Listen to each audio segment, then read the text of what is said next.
Assalamualaikum, nama saya Balqis Minta Aslan. Nombor menteri 13 DKM 18F1021. Nama company Bridgestone Maju Auto. Nama owner dia Muhammad Aman bin Azhar. Dia start operating 19 Oktober 2006. Phone number 0132424158. Email address bridgestonemaju@gmail.com. Address dia nombor 41 Jalan Serigit 23000 Dungun, Terengganu. Company background offers a wide range of services as outlined in the detail section below. Ultimately, the goal of the company to offer a one-stop facility for all auto servicing needs, including brakes, transmission, wheel alignment, can offer greater perceived value for the customer than many other shops which specialize in certain Dungun area. Scope of business. Bridgestone Maju Auto provides a wide range of auto repair service. This include scheduled maintenance, wheel alignments, tires and rims, brake repair, comprehensive engine repair and transmission.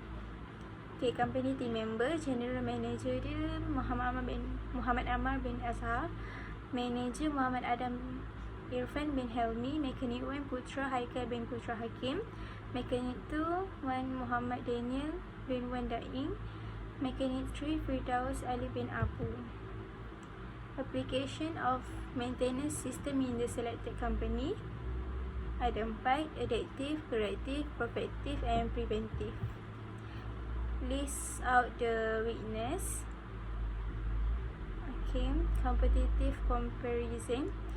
The auto repair industry is highly competitive, has high capital costs, low margins, and a high intensity of competition.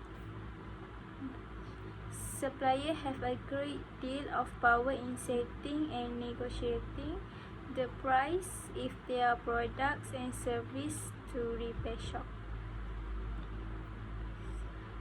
Purpose and plan the suitable maintenance approach.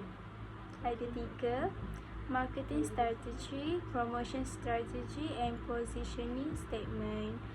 Conclusion. The conclusion is Bridgestone Maju Auto is aimed to provide high quality, convenient and comprehensive auto repair at low cost. The most important aspect of their business is trust.